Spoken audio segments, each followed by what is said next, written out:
Au commencement était la parole, et la parole était avec Dieu, et la parole était Dieu. Elle était au commencement avec Dieu. Toutes choses ont été faites par elle, et rien de ce qui a été fait n'a été fait sans elle. En elle était la vie, et la vie était la lumière du monde. Chers téléspectateurs d'Espérance TV, c'est par ces paroles tirées de l'évangile de Jean, chapitre 1, les versets 1 à 4, que je vous souhaite la bienvenue à l'émission La Méditation, émission animée par les membres de la Ligue pour la lecture de la Bible en Côte d'Ivoire sur Espérance TV, la télévision de l'Église méthodiste de Côte d'Ivoire. Nous allons prier. Seigneur, nous te disons merci. Te disons merci de nous donner cette opportunité de pouvoir annoncer ta parole, Seigneur, sur Espérance TV. Nous voulons, Seigneur, te confier ce moment, ce temps de lecture et de commentaire de ta parole. Nous prions, Éternel, que, Seigneur, nous puissions nous effacer devant toi et que ce soit toi qui dirige, conduis ce moment par ton Saint-Esprit. Dispose les cœurs, les entendements de tous ceux qui nous écoutent, de tous ceux qui nous regardent.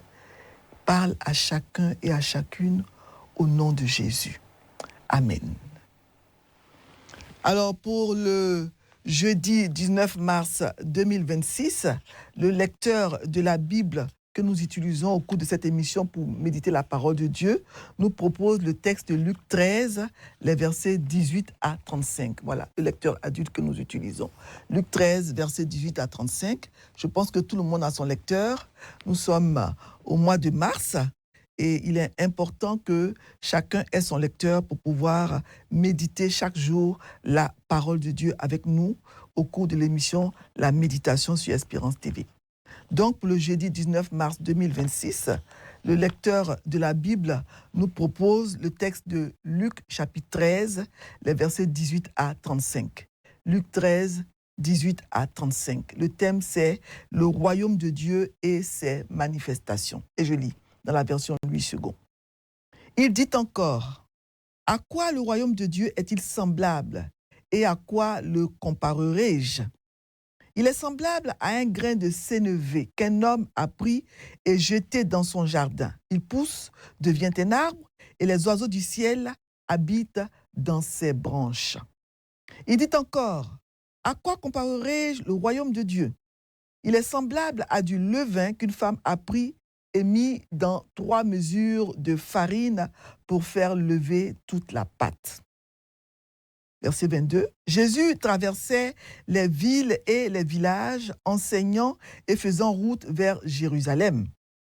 Quelqu'un lui dit, « Seigneur, n'y a-t-il que peu de gens qui soient sauvés ?» Il leur répondit, « Efforcez-vous d'entrer par la porte étroite, car je vous le dis, beaucoup chercheront à entrer et ne le pourront pas. » Verset 25.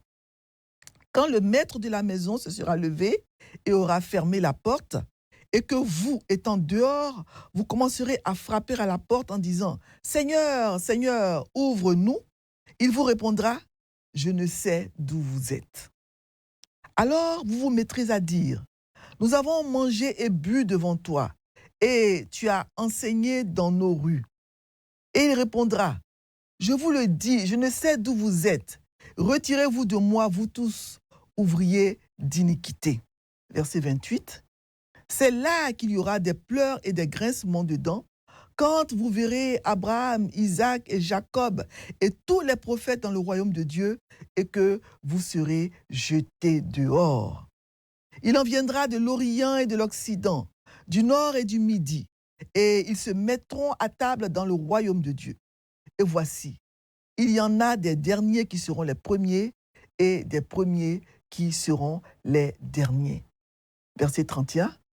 Ce même jour, quelques pharisiens vinrent lui dire « Va-t'en, pars d'ici, car Hérode veut te tuer. » Il leur répondit « Allez et dites à ce renard, voici je chasse les démons et je fais des guérisons aujourd'hui et demain, et le 3e jour, j'aurai fini. » Mais il faut que je marche aujourd'hui, demain et le jour suivant, car il ne convient pas qu'un prophète périsse hors de Jérusalem. Jérusalem, Jérusalem, qui tue les prophètes et qui lapide ceux qui te sont envoyés. Combien de fois ai-je voulu rassembler tes enfants comme une poule rassemble sa couvée sous ses ailes, et vous ne l'avez pas voulu. Verset 35. Voici votre maison vous sera laissée. Mais je vous le dis, vous ne me verrez plus, jusqu'à ce que vous disiez, béni soit celui qui vient au nom du Seigneur. Amen. Luc chapitre 13, versets 18 à 35, c'est le texte que je viens de lire dans la version Louis II. Alors Jésus traverse les villes et villages de la Galilée pour enseigner. Dans les versets précédant le texte que nous venons de lire, il a guéri une femme qui était courbée depuis 18 ans, un jour de sabbat. Et le chef de la synagogue est indigné du fait que Jésus ait opéré cette guérison le jour du sabbat, un jour où on ne doit pas travailler. Alors Jésus va en profiter pour donner un enseignement sur le sabbat. Et dans le texte que nous venons de lire, Luc 13, versets 18 à 35, Jésus continue à donner des enseignements. On peut diviser ce texte en 3 parties. D'abord, les versets 18 à 21, donc rapportent les paraboles de la graine de moutarde ou du grain de sénévé et du levain. Et dans les versets 23 à 30, nous avons l'exhortation à entrer par la porte étroite. Et enfin, dans la 3e partie, les versets 31 à 35, nous avons donc la réprimande de Jésus. Ces versets donc, nous parlent de la réprimande de Jésus à Hérode et au peuple de Jérusalem, à la ville de Jérusalem. Alors, nous avons dans la première partie du passage du jour, les versets 18 à 21, les paraboles du grain de sénévé et du levain qui fait lever toute la pâte. Donc, ces 2 paraboles sont étroitement liées par leur contenu et par leur signification. En effet, les 2 se caractérisent par des débuts très modestes, ce qu'on pourrait appeler de faibles commencements. La graine de moutarde, le grain de sénévé est si petit que Jésus lui-même dit dans Marc 4, 31 qu'elle est la plus petite de toutes les semences qui sont sur la terre. Quant au levain ou levure, les femmes qui font la pâtisserie savent qu'elle ne constitue qu'une toute petite partie de la pâte que la femme pétrit. Alors, 3 mesures de farine représentent environ 40 kilos de farine. Donc, avec cette quantité de farine, on a largement de quoi faire du pain pour un repas de 100 personnes. C'est une quantité quand même remarquable pour une femme ordinaire. Mais les 2 paraboles, c'est-à-dire la parabole de la graine de moutarde et la parabole du levain, se développent. Donc, dans les 2 paraboles, donc, les 2 éléments, la graine de moutarde et le levain, se développent, grandissent et grossissent. Et selon les versets 19 et 21, on voit que le grain de sénévé devient un arbre dans lequel les oiseaux trouvent refuge. Le levain, il agit en douce, dans la pâte qui gonfle, double ou triple de volume par la suite. Donc, le plant de sénévé, de moutarde, ne dépasse généralement pas le stade de buisson. Et quand il atteint sa taille normale, et il est peu probable qu'il abrite des nids d'oiseaux. Donc ici, la croissance anormale de ce plant de moutarde qui a pris la forme d'un arbre symbolise donc un phénomène anormal auquel on ne s'attend pas en temps ordinaire. Donc Jésus montre ainsi par ces exemples comment son règne opère, comment le royaume de Dieu s'étend, comment l'évangile se répand, même si certaines personnes pensent que ces paraboles parlent du péché et de la corruption qui prend de plus en plus d'ampleur dans le monde et dans l'Église. La mission de Jésus a connu des débuts insignifiants, comme nous le savons, ne comptant que quelques disciples d'origine modeste, sans grande instruction, et qui étaient pour la plupart de simples pécheurs. Mais grâce au pouvoir miraculeux de Dieu, ce petit groupe s'est développé jusqu'à envahir le monde entier. Et dans les versets 22 à 30, Jésus exhorte à entrer par la porte étroite. On lit dans le verset 22 que Jésus dit ceci, il dit que Jésus traversait donc les villes et les villages, enseignant, etc. Et au verset 24, il dit qu'il faut s'efforcer d'entrer par la porte étroite. Voilà. Donc, Jésus, à partir du verset 22, il est écrit donc qu'il traverse les villes et les villages et il est en route vers Jérusalem. il enseigne, hein, il guérit, il opère toutes sortes de prodiges. C'est son dernier voyage, hein, jusqu'à Jérusalem. Donc, c'est la dernière fois donc, il voyage pour aller à Jérusalem.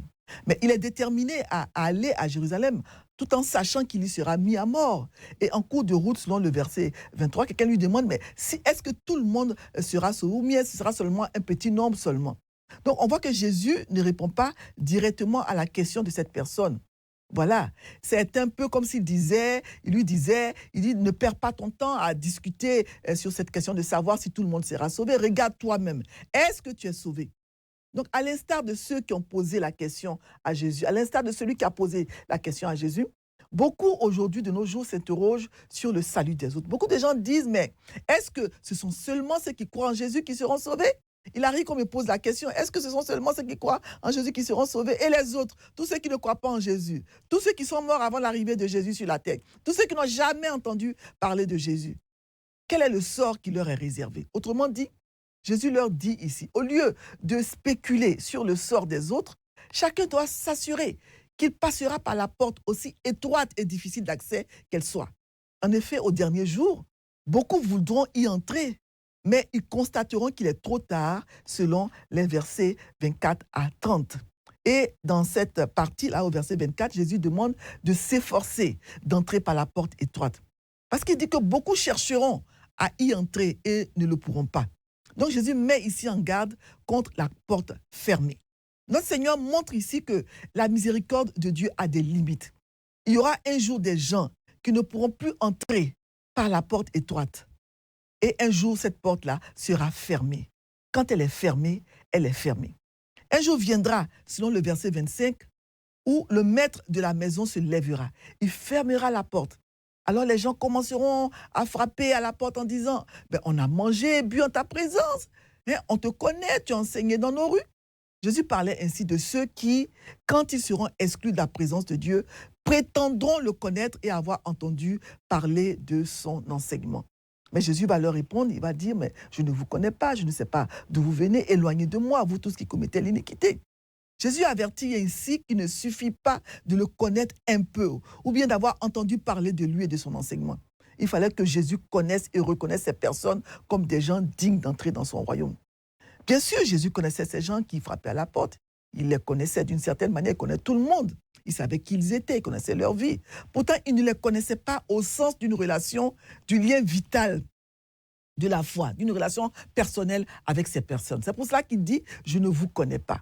Ces gens n'avaient pas avec Jésus la relation personnelle tissée par la foi en lui.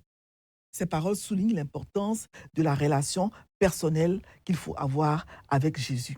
Et dans les versets 28 à 30, il est question du destin réservé à ceux qui ne s'efforcent pas d'entrer par la porte étroite. Selon le verset 28, il est dit donc qu'il y aura des pleurs et des grincements de dents quand vous verrez Abraham, Isaac, Jacob et tous les prophètes dans le royaume de Dieu et que vous serez chassés de ce royaume. Ils vont venir de l'Orient, de l'Est, de l'Occident, du Nord et du Sud, du Septentrion, du Midi, etc. Et ils s'assureront dans le royaume de Dieu. Et voilà que des derniers seront les premiers et des premiers seront les derniers. Là seront les pleurs et les grincements de dents. Parlons de ceux qui sont exclus du royaume de Dieu. Jésus a dit qu'ils seraient en enfer, ceux qui seront exclus du royaume de Dieu. Ils seraient en enfer, qui est un lieu de pleurs et de grincements de dents. C'est un lieu de souffrance, un lieu où on pleure et on graisse les dents à cause des douleurs et des souffrances. Les articles définis ici, vraiment, nous montrent que c'est un lieu de souffrance. Ils soulignent l'horreur de la scène, les pleurs et les grincements de dents. Les pleurs suggèrent la souffrance et les grincements de dents, le désespoir. Donc nous constatons que Jésus n'avait pas peur de parler de l'enfer, il en parlait librement. Il a même fait plus que tout autre personnage de la Bible. Certains pasteurs n'évoquent jamais l'enfer. Il y a un pasteur qui a dit un jour à ses fidèles, « Si vous n'aimez pas le Seigneur Jésus-Christ, si vous ne croyez pas en lui, vous serez envoyés dans ce lieu qu'il est inconvenant de nommer. » Il ne voulait pas prononcer le mot enfer. Les gens n'aiment pas qu'on parle de l'enfer. Et pourtant, l'enfer est une réalité biblique. Plusieurs passages en parlent. C'est vrai que tous les passages n'utilisent pas ce mot, mais plusieurs passages en parlent. Beaucoup aiment bien qu'on parle de l'amour de Dieu, de ses bénédictions, de la prospérité. Mais il refuse qu'on parle de l'enfer, disant que Dieu est trop bon pour laisser ses enfants dans un lieu de souffrance pour toute l'éternité. Mais ils oublient que Dieu est aussi un Dieu juste qui ne peut pas laisser le péché impuni. Et c'est justement parce qu'il est amour qu'il avertit avant de sévir. C'est parce qu'il est amour qui t'avertit aujourd'hui, qui t'exhorte à croire en lui, à lui donner ta vie, à entrer par la porte étroite pendant qu'il est encore temps de le faire. Parce qu'un jour, il sera trop tard. Tu ne pourras plus le faire. C'est aujourd'hui le jour du salut, selon le verset de 2 Corinthiens 6, verset 2, qui dit « Voici maintenant le temps favorable. Voici maintenant le jour du salut. » Vous verrez Abraham, Isaac et Jacob et tous les prophètes dans le royaume de Dieu. Ils viendront de l'Est et de l'Ouest, du Nord et du Sud. Ils prendront place dans le royaume de Dieu. Jésus a annoncé à son auditoire stupéfait que des gens de tous les horizons, de nombreuses nations seraient réunis avec Dieu dans son royaume. Ces paroles furent un choc pour de nombreux Juifs de son époque, à qui on avait enseigné que le salut était réservé seulement aux Juifs et pas aux non-Juifs, c'est-à-dire aux païens. Donc ces quelques paroles de Jésus nous donnent un aperçu du royaume de Dieu. C'est un lieu de repos. Nous nous asseyons au ciel. Nous nous asseyerons au ciel. C'est un lieu de bonne compagnie. Nous y retrouverons Abraham, Isaac, Jacob, les patriarches et tous les prophètes. C'est aussi un lieu où se rassembleront des gens de toute la terre, de l'Est, de l'Ouest, du Nord, du Sud. C'est un lieu certain. Jésus a dit qu'il viendrait. Et quand Jésus dit que cela arrivera, cela arrivera. Je crois donc que le ciel est une communion des saints et que là-bas, nous nous reconnaîtrons. On reconnaîtra qui est Abraham, qui est Isaac et Jacob. Dans la phrase qui dit « il y en a des derniers qui seront les premiers et des premiers qui seront les derniers », Jésus leur rappelle qu'il y aura des surprises dans le royaume de Dieu. Mais il ne s'agit pas d'une loi universelle. En effet, Jésus n'a pas dit « tous les derniers seront les premiers » ou bien « tous les premiers seront les derniers ». Pourtant, certains premiers seront les derniers et cela en surprendra beaucoup. Et dans la dernière partie, les versets 31 à 35, on voit que Jésus réprimande Hérode et le peuple de Jérusalem. Quelques pharisiens avertissent Jésus que le roi Hérode cherche à le tuer. Voilà. Ceci montre que tous les pharisiens ne s'opposaient pas à Jésus. Certains voulaient le protéger des complots d'Hérode. Et Jésus répond en qualifiant Hérode du terme méprisant de ruinard au verset 32. Donc cet attribut montre que Jésus était très bien informé des problèmes politiques de son temps. Parce qu'il savait qui était Hérode, c'était un véritable renard. Mais il avait une tâche qui devait achever à Jérusalem. Et aucune personne, fût-il le roi Hérode lui-même, ne pouvait l'en détourner. Il n'avait donc pas besoin de fuir. Si Hérode voulait le tuer, il devait aller le trouver à Jérusalem. Jésus était d'ailleurs convaincu, selon le verset 33, que c'était le plan de Dieu qui allait s'accomplir pour lui à Jérusalem et non celui d'Hérode. Jésus fixe alors son attention sur Jérusalem et exprime son amour pour cette ville en des termes déchirants, des termes émouvants. Il dit au verset 34, « Jérusalem, Jérusalem qui tue les prophètes et qui lapide ceux qui te sont envoyés. Combien de fois ai-je voulu rassembler tes enfants comme une poule rassemble sa couvée sous ses ailes, mais vous ne l'avez pas voulu. » Donc c'est le cœur déchiré de Dieu qu'on entend dans ce cri, dans ces paroles. Les mots « comme une poule rassemble sa couvée sous ses ailes » traduisent le grand amour maternel de Dieu. Jérusalem, Jérusalem. Jésus parlait avec une ferveur particulière, répétant le mot, le nom Jérusalem pour insister et donner plus de profondeur à ses paroles. Lorsque Dieu répète un nom 2 fois, c'est pour manifester une émotion profonde. Voilà. Donc cet amour que Jésus portait à Jérusalem, cet amour profond qu'il portait à Jérusalem, était empreint d'une pleine connaissance des péchés de la ville. Il dit que Jérusalem est une ville qui tue les prophètes et lapide ceux qui lui sont envoyés. Malgré cela, il supplia encore la ville de se détourner de la destruction qui allait s'abattre sur elle. Combien de fois ai-je voulu rassembler tes enfants, les protéger comme une poule rassemble ses poussins sous ses ailes. Jésus voulait protéger, nourrir et chérir son peuple juif à l'image d'une mère poule qui protège ses poussins. Mais vous ne l'avez pas voulu. Donc le problème n'était pas le manque de volonté de Jésus de les secourir et de les protéger. Le problème était leur refus. C'est pourquoi la destruction annoncée allait effectivement s'abattre sur eux et c'est effectivement abattu par la suite sur la ville de Jérusalem. Alors, le lecteur nous propose 3 questions pour réfléchir encore sur le texte. Donc, le lecteur nous propose la question 3, la question 4 Et la question 7. La question 3, est-ce qu'il y a un exemple à suivre ou à ne pas suivre? Il y a beaucoup d'exemples, mais j'en prends juste 2. D'abord, un exemple à suivre, c'est l'exemple des pharisiens qui, cette fois-ci, se sont bien comportés avec Jésus, au verset 31, qui ont averti Jésus de partir, se mettre à l'abri parce que Hérode cherchait à le tuer. Et nous avons aussi le verset 31, l'exemple d'Hérode qui cherche à tuer Jésus. C'est un exemple à ne pas suivre, vouloir tuer, faire du mal. Voilà. Et la question 4, est-ce qu'il y a un ordre auquel obéir? Oui, le verset 24, c'est un ordre auquel obéir. Efforcez-vous d'entrer par la porte étroite. Il y a des efforts à faire. Voilà, 2 Timothée 2, verset 3-5 le dit, que si un athlète veut être couronné, il doit donc suivre les règles, il doit s'efforcer, il doit se priver de beaucoup de choses. Voilà. Et 2 Pierre 1, 5-6 le dit aussi, demande de faire des efforts pour joindre à la fois la vertu, la science, etc. Donc, il y a des efforts à faire. Il faut s'efforcer d'entrer par la porte étroite. Il y a beaucoup de tentations, beaucoup de choses qui peuvent nous distraire dans cette vie. Mais nous devons nous efforcer, ne pas nous laisser distraire. Et la question 7, quelle vérité Dieu me révèle-t-il? Oui, la vérité, c'est que 24-25, dans les versets 24-25, c'est qu'un jour, la porte sera fermée. Un jour, la porte sera fermée. Il faut s'efforcer d'entrer par la porte. Aujourd'hui, la porte est encore ouverte. Le salut est offert à tous. Mais un jour viendra où la porte sera fermée et où il ne sera plus possible de se repentir. La porte du salut sera fermée ce jour-là. Pendant qu'il est encore temps, efforcez-vous d'entrer par la porte étroite selon le verset 24. Et le verset 28, dans le verset 28, on voit que l'enfer est une réalité, c'est une vérité.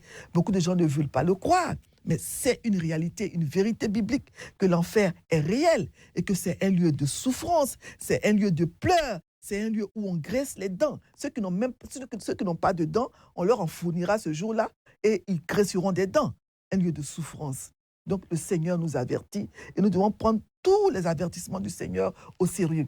Si les choses qu'il a prédites dans le passé se sont réalisées, celles qu'il a prédites et qui ne sont pas encore réalisées se réaliseront un jour. Faisons donc attention, que le Seigneur nous aide.